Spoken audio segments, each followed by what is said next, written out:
Muy bien, hermanos. Filipenses capítulo 2. Venimos en nuestro estudio expositivo estudiando este libro precioso que sin duda es de bendición. Ha sido de bendición ya en el capítulo 1 que hemos estudiado. Hemos estado meditando en la palabra del Señor, hemos sido corregidos, hemos sido alentados y hemos iniciado el capítulo 2.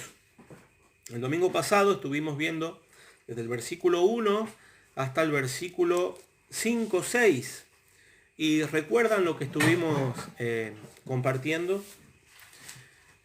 Habíamos estado hablando acerca de que el apóstol Pablo, inspirado por el Espíritu Santo, había escrito a la iglesia de los filipenses para que consideren el mandamiento a la unidad de la iglesia.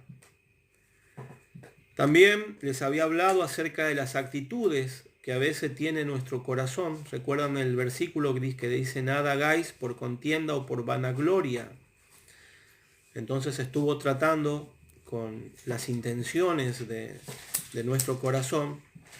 Y por último les hizo un llamado a la humildad. Un llamado a la humildad. También el apóstol les había hablado, les había pedido que no solamente se interesen por sus cosas propias, sino también por los intereses de los demás hermanos. Y dice el versículo 4, no mirando cada uno por lo suyo propio, sino cada cual también por lo de los otros. Y esa había sido nuestra consigna para aplicar estos puntos que hemos aprendido el domingo pasado. Habíamos estado de acuerdo durante esta semana y en las semanas que siguen, poder interesarnos en las vidas de nuestros hermanos, escribirles, llamarlos, interiorizarnos de ellos, cuáles son sus necesidades espirituales, si tienen alguna necesidad física, con qué situaciones están luchando, con qué problemas, con qué pecados, y poder ayudarlos y orar por ellos. Y estuve charlando con algunos durante la semana y muchos me han manifestado que han estado haciendo esta tarea.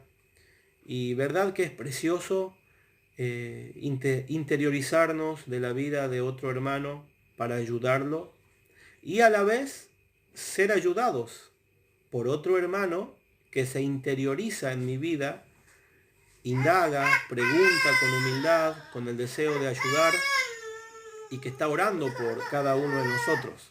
Le decía a un hermano mientras charlábamos que él no se daba cuenta, pero estaba pastoreando cuando estaba intentando ayudar a un hermano que se había enfriado en la fe.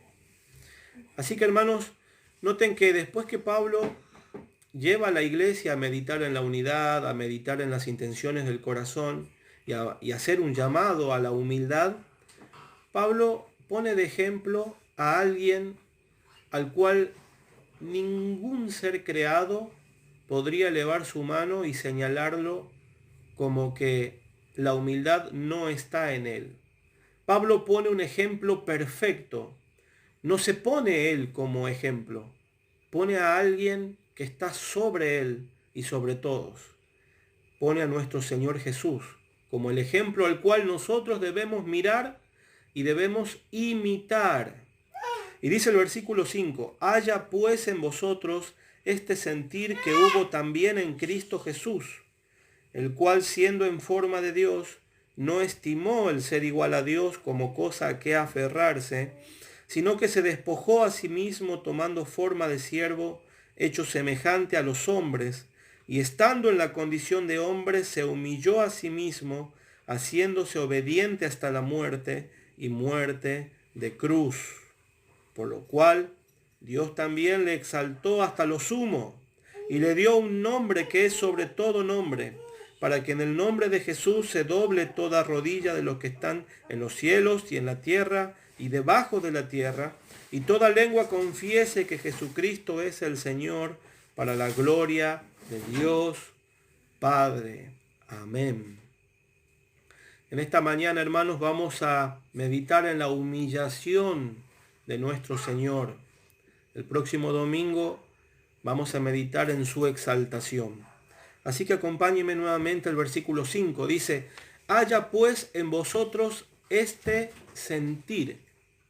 Usted sabe que esta frase quizás nos suene un poco extraña por el español, ¿verdad?, en la que fue traducido, pero también podría haber sido traducido con una frase como tengan esta mente o tengan esta forma de pensar y de vivir.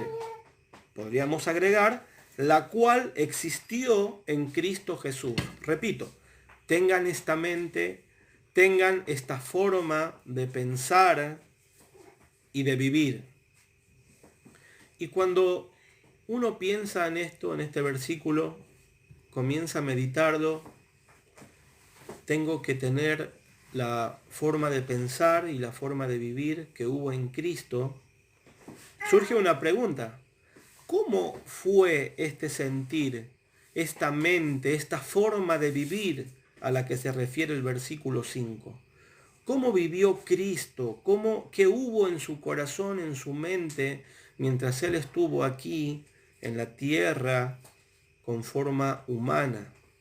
El versículo 6 comienza a mostrarnos, quita el velo y comienza a mostrarnos cómo el Señor Jesús vivió. Y es lo que nosotros debemos imitar, hermanos. Dice, el cual siendo en forma de Dios no estimó el ser igual a Dios como cosa a que aferrarse. El cual siendo en forma de Dios. Y aquí es importante destacar algo. Cuando habla acerca de forma de Dios, no se está refiriendo a una imitación. Para nosotros, para nuestro tiempo, para nuestro lenguaje, cuando decimos que alguien tomó forma de algo, podemos imaginarnos a alguien que imita alguna cosa. Por ejemplo, hay un animalito, todos los conocemos, el camaleón, que imita el color del contexto que lo rodea. Entonces, si el camaleón está en un árbol que es marrón, adopta ese color para camuflarse. Bueno, este concepto de tomar la forma de algo no es lo que la Biblia dice, hermanos. No nos confundamos en este aspecto. Cuando la Biblia dice que Jesús, siendo en forma de Dios, no se refiere a que imitaba a Dios, sino que en el lenguaje original, en el griego original, se refiere a la esencia de la naturaleza de Cristo. ¿Cuál es la esencia de la naturaleza de Cristo? Divina. Jesús es Dios. De hecho, la Nueva Traducción Viviente traduce este versículo diciendo, aunque era Dios. ¿Se dan cuenta? El Señor no imitó a su Padre en la divinidad. El Señor era divinidad. El Señor Jesús es Dios. Y esto es importante, es fundamental para la fe cristiana, que podamos saber entender la divinidad de nuestro amado Salvador.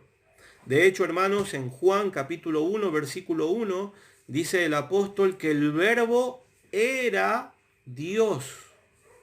En Juan 14, 8 al 9, dice la Escritura que Felipe le pidió al Señor y le dijo, Señor, muéstranos el Padre y nos basta, ¿recuerda? Y el Señor en el verso 9 le respondió, el que me ha visto a mí, ha visto al Padre. Entonces, ya no habiendo dudas de la divinidad de nuestro amado Señor, continuamos. Dice, el cual siendo en forma de Dios, no estimó el ser igual a Dios como cosa a que aferrarse. Esta frase, hermanos, es preciosa porque nos deja entrever la actitud voluntaria del Señor Jesús a prescindir, a dejar de lado por un tiempo determinado todos sus derechos, privilegios y honores que tenía como Dios. Jesús, refiriéndose a su muerte y a su sacrificio, dijo en Juan capítulo 10, verso 17 y verso 18, que él ponía su vida voluntariamente para justificar a su pueblo, para justificar a los suyos. Y él dice en sus palabras, tengo poder para ponerla y tengo poder para volverla a tomar. ¿Se dan cuenta? Nuestro amado Salvador, su voluntad, su deseo de dejar de lado privilegios, derechos, honores, la gloria celestial por un tiempo determinado. Podríamos preguntarnos, ¿y cómo se manifestó este despojo de derechos, privilegios y honores como Dios? Bueno, eso lo responde el verso 7. Dice, sino que se despojó a sí mismo tomando forma de siervo, hecho semejante a los hombres. Se despojó a sí mismo. También podríamos traducir esto como se vació a sí mismo. Se vació a sí mismo. Fue un acto voluntario de renuncia a los efectos de ser Dios. Todo lo que les correspondía, que les correspondiese como Dios, Él lo dejó de lado. Y aquí hay que hacer una aclaración, hermanos. Nuestro amado Salvador, cuando prescindió de todo esto que estamos hablando al encarnarse, no implica que abandonó su deidad, sino los efectos de su deidad. Aquellas cosas que Él tenía como derechos y privilegios y honores por ser Dios. En el Señor hubo una coexistencia de dos personas, por decirlo así. La divinidad al 100% y la humanidad de nuestro Señor al 100%. De hecho, el mismo Señor cuando habla y se refiere a sí mismo dice, yo el Hijo del Hombre. Y cuando hace esta mención, hace referencia a su nacimiento físico, a su descendencia, a que nació al igual que todos nosotros y que fue un humano, un ser humano al 100% también, pero con una excepción, sin pecado. Una vez entendido esto, podemos avanzar, hermanos. El Señor Jesús, en su forma humana, seguía siendo Dios. ¿Pero de qué se despojó? Bueno, se despojó de la gloria celestial, de la adoración, de la exaltación, del privilegio de estar con el Padre cara a cara desde la eternidad. Se despojó. Se despojó de su autoridad, ya que en su encarnación Él se sometió a la voluntad del Padre. Ustedes van a ver cuando lean los evangelios que el Señor en varias oportunidades dice que está obedeciendo a la voluntad del Padre. De hecho, en la noche antes de ser apresado en el huerto, orando, sufriendo, clama al Padre y le dice, Padre, si es posible, pase de mí esta copa, pero no se haga mi voluntad, sino la tuya. Aquí vemos otro ejemplo de humildad, sometiéndose a la voluntad del Padre. ¿De qué más se despojó? Se despojó de las riquezas eternas, hermanos. Él es el dueño de todo lo que hay, de todo lo que existe, de todo aquello que ni aún conocemos. Él fue el creador, por Él subsisten todas las cosas, pero Él se despojó de todo ello. Dice la Escritura que Él nació en un establo, no nació en un palacio, ni tampoco privilegiado. De hecho, cuando intentaron ir al mesón para buscar lugar, para Él no había lugar. Para él no había lugar, hermanos. ¿Se dan cuenta? El rey del universo, el dueño de todas las cosas, no tenía lugar. No tenía un lugar donde poder nacer. De hecho, no nació acompañado de sus seres queridos, de familiares, como suele pasar hoy, ¿no? Que la mujer está en la sala de parto y toda la familia está esperando afuera. Él nació y lo que lo acompañaban eran animales de carga, algún asno, algún cordero, alguna oveja, animales de establo. No solo fue pobre en su nacimiento, hermano, sino que en su profesión. Él fue un simple trabajador, un carpintero. Fue pobre en sus posesiones. Una vez le preguntaron dónde dormía y él le dijo: las aves de los cielos tienen nidos y las zorras del campo tienen guaridas, pero el Hijo del Hombre no tiene donde recostar su cabeza. Fue humilde en sus posesiones, fue pobre. Y fue pobre en toda su vida terrenal. Ese fue nuestro Señor, el Rey de la Gloria, voluntariamente despojándose de todo lo que a Él le correspondía como Dios. Pero también, hermanos, en la cruz, Él se despojó de su comunión con Dios, ya que en la cruz sufrió la ira y la justicia del Padre en su cuerpo por nuestros pecados. De hecho, cuando el Señor estuvo en la cruz, fue la única vez que Él, orando a Dios, no le llamó Padre y le dijo: Dios mío, ¿por qué me has abandonado? Literalmente Dios le abandonó en la cruz. Dios miró hacia otro lado, le dio la espalda, porque en Él estaban siendo cargados los pecados de su pueblo. Aquel amor perfecto que existió antes de la eternidad, antes de que siquiera el tiempo iniciase, que tenía el Padre, el Hijo y el Espíritu. Nuestro amado Salvador voluntariamente se despojó por amor a su pueblo. ¿Cómo se despojó?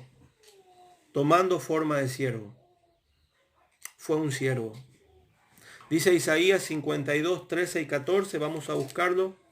Isaías, capítulo 52, versículo 13, por favor, acompáñeme. Libro de Isaías, capítulo 52, versículo 13, dice: He aquí que mi siervo será prosperado, será engrandecido y exaltado, y será puesto muy en alto. Cómo se asombraron de ti muchos, de tal manera que fue desfigurado de los hombres su parecer, y su hermosura más que la de los hijos de los hombres. ¿Cómo le llama Dios a su hijo aquí? Mi siervo. Tomó forma de siervo. El Señor se sometió voluntariamente a cumplir con la voluntad de su Padre. Dice en Juan capítulo 10, versículo 18, este mandamiento recibí de mi Padre. Un siervo obediente. Pero también Él se despojó haciéndose semejante a los hombres. Jesús no solo tomó la forma de hombre, sino que nació como cualquier ser humano nace, de una manera ordinaria. Creció como cualquier ser humano crecía. De hecho, hay un pasaje que dice que el niño Jesús crecía en estatura y en sabiduría. Creció como sus hijos, hermano. Creció como mis hijos. El Señor fue un bebé, fue un niño, fue un adolescente, fue un joven. Creció igual que nosotros y vivió como un hombre normal. trabajó en la carpintería con su padre, aprendió el oficio de su padre, que era carpintero. De hecho, la palabra dice que en algunas oportunidades, cuando lo menospreciaban, la gente decía, ¿no es este el hijo del carpintero? También se identificó, hermanos, con nuestras necesidades. Un ser humano ordinario, como usted y como yo, tiene hambre. El Señor tuvo hambre. ¿Se acuerda cuando estuvo en el desierto? Siendo tentado por Satanás, después de 40 días, dice que tuvo hambre, sintió hambre. También el Señor sufrió cansancio. ¿Recuerda el pasaje cuando estaba con los apóstoles en la barca? Dice que él estaba cansado y se había dormido. El Señor también estuvo triste cuando se encontró con la viuda de Naín y el Señor sabía que el hijo que le había muerto era su único hijo. Dice la Escritura que se compadeció en su corazón. Y ahí el término compadecerse hace referencia a que literalmente sintió en sus entrañas el dolor que esta mujer estaba sintiendo. Y cuando su amigo Lázaro murió, cuando él fue, llegó al lugar, pidió saber dónde le habían puesto, se acercó a la tumba y dice que lloró. Y muchos de los que estaban lo vieron y dijo, mirad cómo le amaba. Hermanos, por el rostro de nuestro amado Señor cayeron lágrimas también de tristeza. Pero todo esto, hermanos, sin pecado. Todo esto sin pecado. El Señor se enojó. ¿Recuerdan cuando entró en el templo y vio a los cambistas, a los que vendían palomas y que habían hecho de la fe un comercio? Dice que tomó un trenzado, para expresarlo con palabras nuestras, y haciendo uso de él, expulsó a aquellos comerciantes de la fe. A los que cambiaban dinero, les agarró las mesas y se las volcó.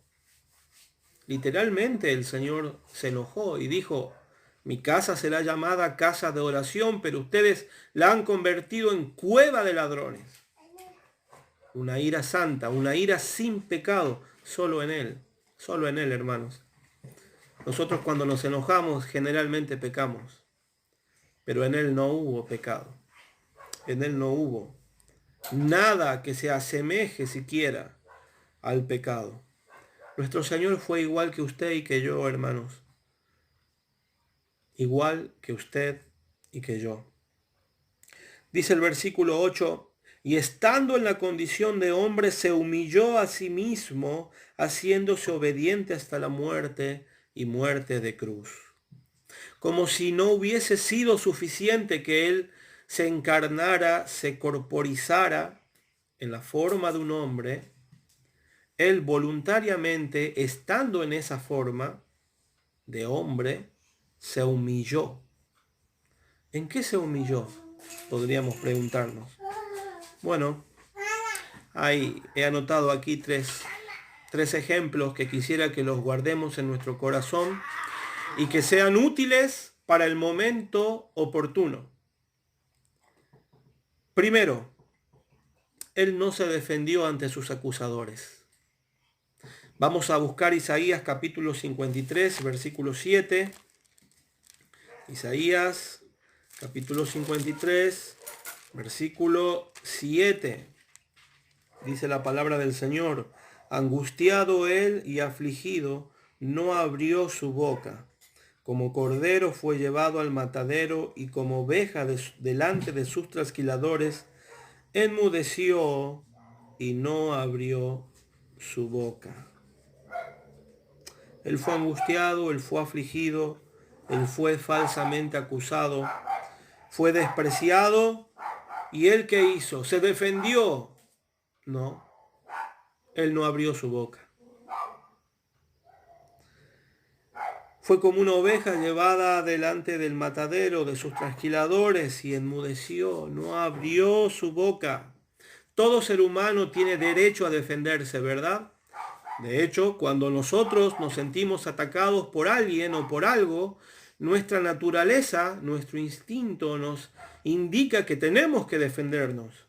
Si a usted lo están acusando de algo que usted no hizo, usted va a querer defenderse y decir, no es verdad lo que me están acusando. Me están acusando falsamente. Sin embargo, el Señor fue acusado ciertamente, falsamente. Fue acusado falsamente, pero Él no se defendió. Qué ejemplo de humildad, de humillación hasta el extremo, hasta lo más profundo. Ahora vamos a buscar Marcos, capítulo 14. Acompáñeme, por favor, en la lectura. Marcos, capítulo 14, versículo 60. Marcos, capítulo 14, versículo 60. Entonces el sumo sacerdote, levantándose en medio, preguntó a Jesús diciendo, ¿no respondes nada? ¿Que testifican estos contra ti? Mas él callaba y nada respondía. El sumo sacerdote le volvió a preguntar y le dijo, ¿eres tú el Cristo, el Hijo del Dios bendito? Y allí sí Jesús le dijo, yo soy. Y veréis al Hijo del Hombre sentado a la diestra del poder de Dios y viniendo en las nubes del cielo. Pero cuando el Señor fue acusado falsamente por testigos falsos, por testigos comprados, Él no se defendió. Cuando el sumo sacerdote le indagó y diciéndole, ¿no respondes nada a estos que testifican contra ti?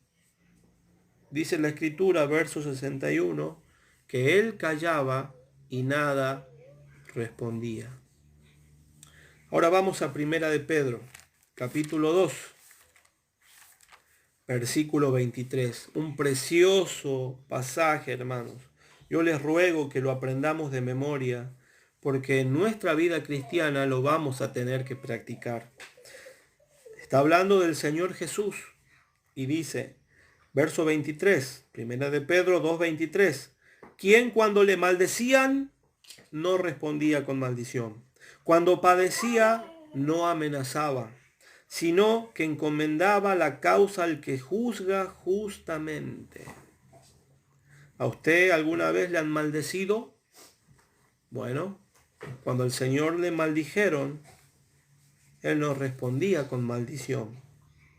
Cuando el Señor padeció la burla, los golpes, ni siquiera amenazó, sino que encomendó la causa al que juzga justamente. ¿Verdad que nosotros naturalmente somos el polo opuesto? Nuestra carne exige justicia. Nuestra carne quiere justicia y de hecho usted va a ver marchas en nuestra sociedad exigiendo justicia. Si somos atacados, nos defendemos. Si somos acusados injustamente, nos defendemos. Si somos maldecidos, a veces respondemos también con maldición. Qué diferentes. Qué diferente que es el hombre natural al Señor.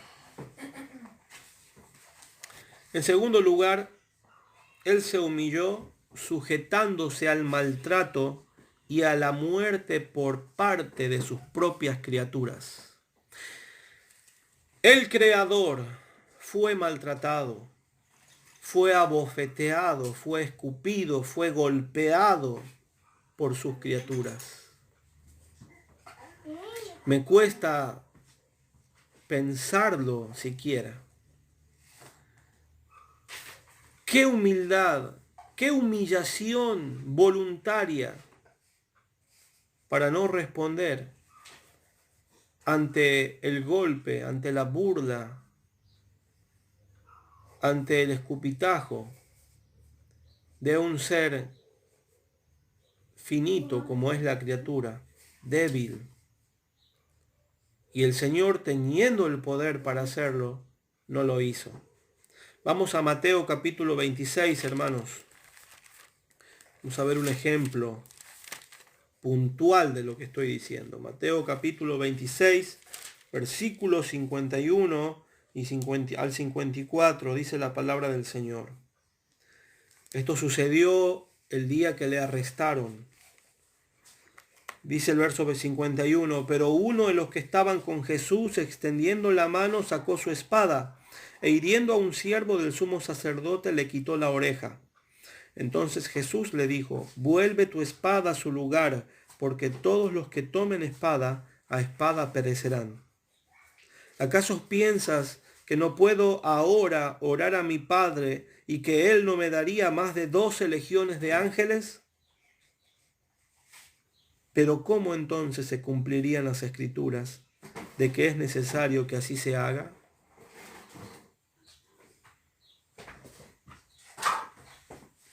Si quisiera imaginar lo que sucedería si el Señor hubiese pedido a su Padre defensa y hubiesen venido esas legiones de ángeles, me imagino que en un segundo todos aquellos seres ínfimos, pequeños, débiles, como eran los que quisieron arrestarle, hubiesen quedado pulverizados en unos pocos segundos. El Señor pudiese haber pedido que el Padre le defendiese y enviase los ángeles para guardarlo, pero Él no lo hizo. Qué gran ejemplo de humildad, hermano, tener la espada en la mano, pero en vez de usarla y matar a su enemigo, la volvió a guardar en su vaina. ¿Verdad que nosotros no somos así? ¿Verdad que nuestra carne, si tuviese la espada en su mano y fuésemos atacados, muchos de nosotros no dudaríamos en desenfundar la espada y defendernos por nuestro honor, por nuestro orgullo? Pero el Señor no era como nosotros. Él fue el ejemplo de humildad. En tercer lugar, hermanos, murió como un delincuente. Mateo capítulo 27, versos 29 y 31 dice, y pusieron sobre su cabeza una corona tejida de espinas y una caña en su mano derecha, e hincando la rodilla delante de él, le escarnecían, se burlaban, diciendo, salve, rey de los judíos. Y escupiéndole tomaban la caña y le golpeaban en su cabeza. Después de haberle escarnecido, le quitaron el manto, le pusieron sus vestidos y le llevaron para crucificarle.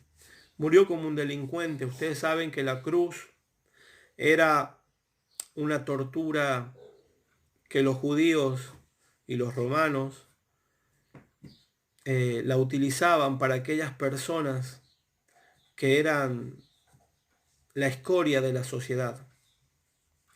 El que moría en la cruz era alguien que literalmente no era digno de estar ni con los seres vivos en la tierra ni en los cielos. Por eso estaba suspendido allí en el medio de los dos lugares.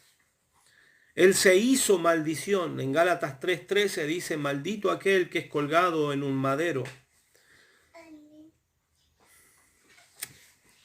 Fue vendido por el precio de 30 piezas de plata, el precio con el que se compraba un esclavo.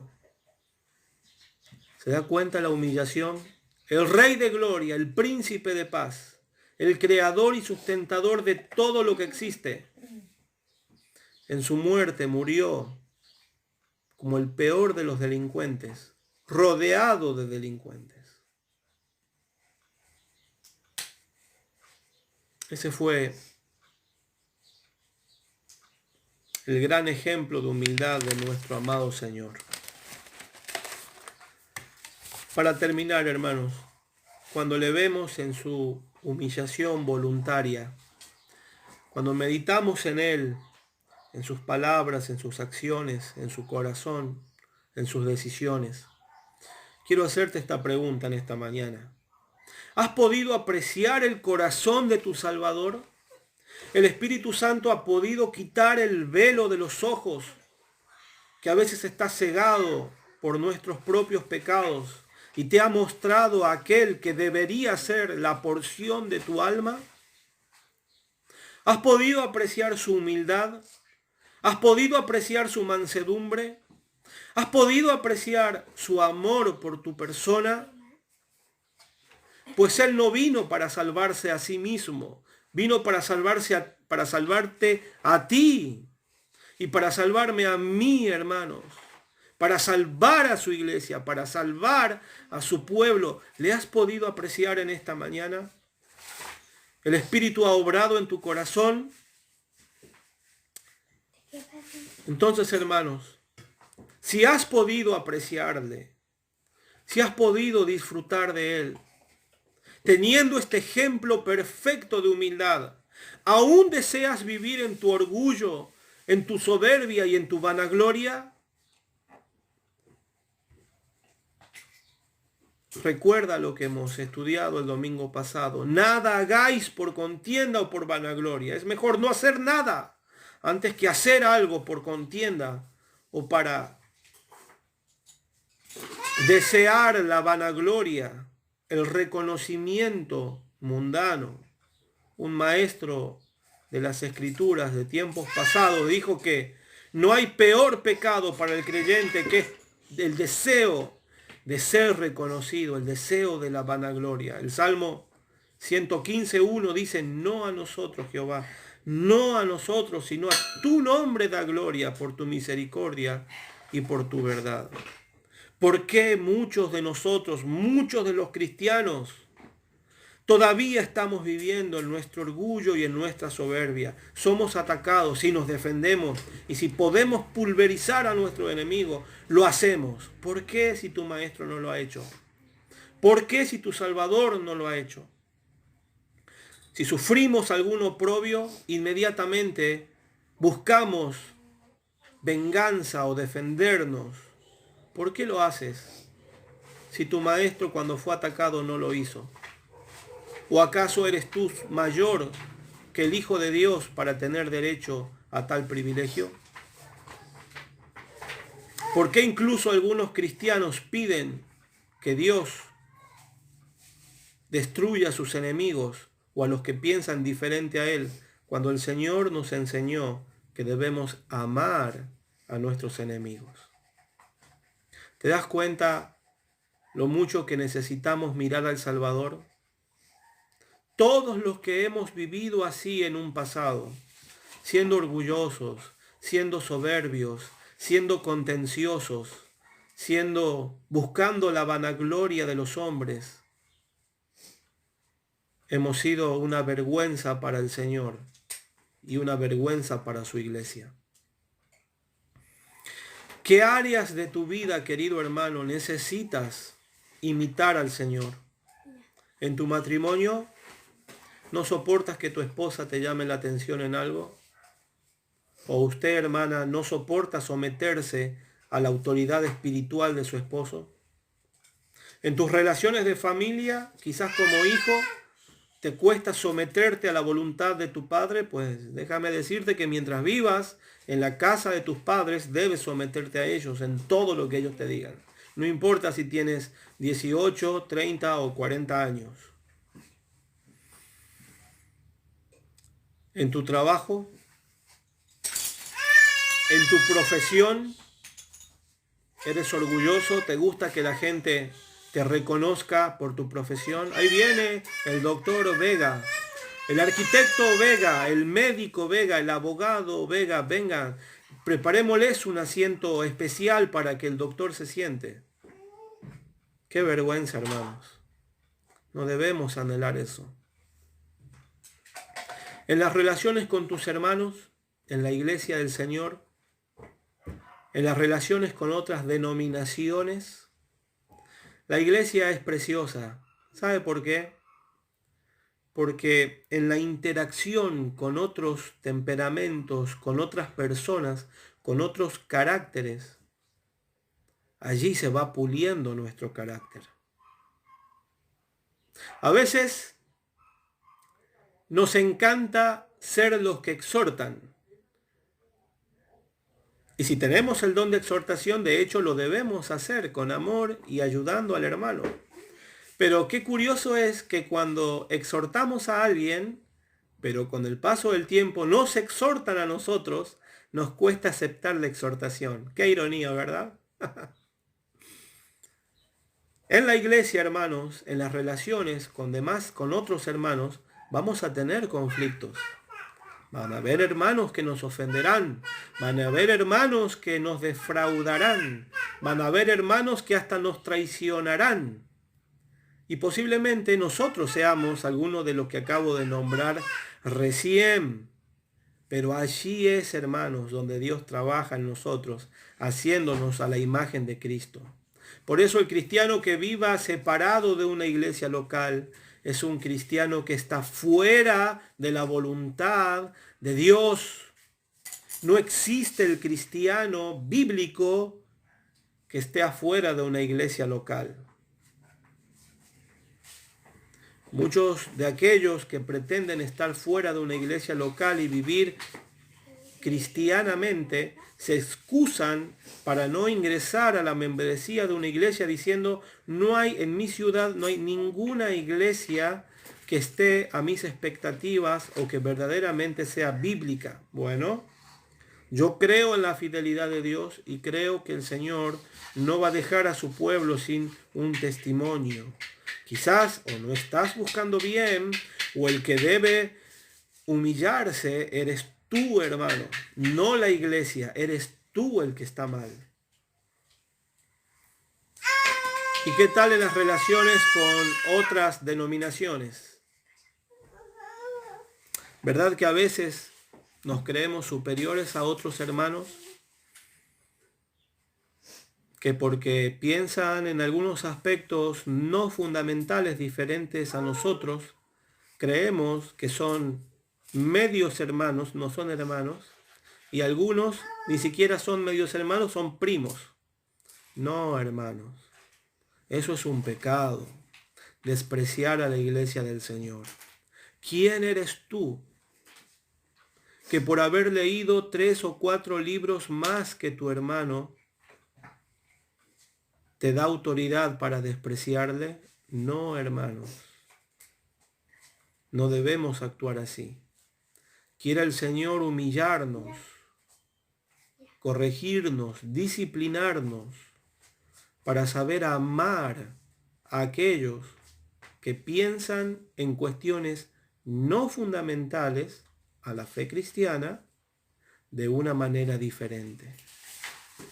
Cuando estemos en la gloria celestial y usando una ilustración, quizás tengas de vecino a un hermano pentecostal. Quizás en tu otro costado esté un hermano carismático.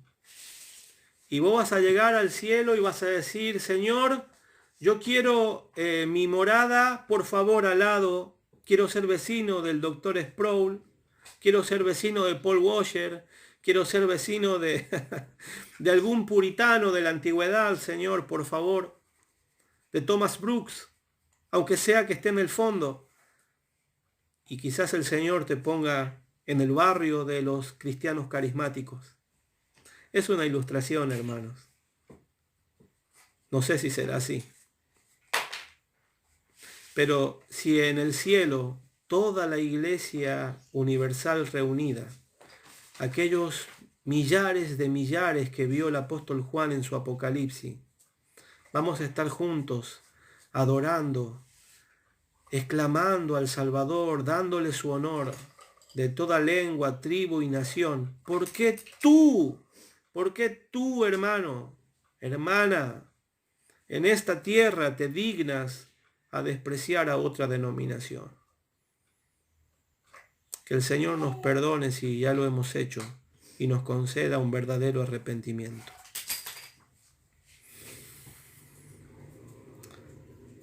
¿Aún quieres vivir en tu orgullo, en tu soberbia, en tu vanagloria, estando a la luz del ejemplo excelso de humildad de tu Salvador? ¿Qué áreas de tu vida necesitas imitar al Señor? Vamos a orar, hermanos, para terminar. Amado Señor, queremos darte las gracias por tu palabra. Gracias por este ejemplo precioso, Señor. No podemos alcanzar a valorarlo y a verlo en su esplendor. Nuestro amado Salvador, nuestro precioso Salvador. Gracias por el ejemplo que Él nos ha dejado. Gracias por su humildad, por su corazón manso y humilde. Gracias por los ejemplos de su vida práctica que han quedado registrados en los evangelios y en toda la Escritura. Amado Dios, queremos pedirte que nos concedas arrepentirnos si estamos viviendo en orgullo, en soberbia y en vanagloria. Tu palabra dice que 6 cosas aborreces tú y aún 7 son abominables para tu alma. El primero, los ojos altivos. Ayúdanos a no ser altivos, Señor, a ser humildes, a aprender de nuestro Salvador. Amado Señor, ayúdanos también a poder practicar lo que hemos escuchado en las áreas de nuestra vida donde no somos humildes. Te pedimos, Señor, tu ayuda y nos sometemos a tu voluntad. Bendice a tu pueblo, Señor. Bendice a cada uno de los que están aquí reunidos, que están participando de esta reunión, a aquellos que tristemente no se han podido conectar por diferentes razones, pero que escucharán este audio, Señor. Bendíceles. Pedimos que la obra que haces en nosotros también la hagas en ellos. Glorificamos tu nombre, Padre. Lo elevamos y decimos como recién cantábamos: Redentor, no hay otro gran tesoro, fuente de mi ser. Confiaré en ti, Señor, no hay otro. Mi alma satisfecha está en ti. Sé tú, Señor, nuestra porción.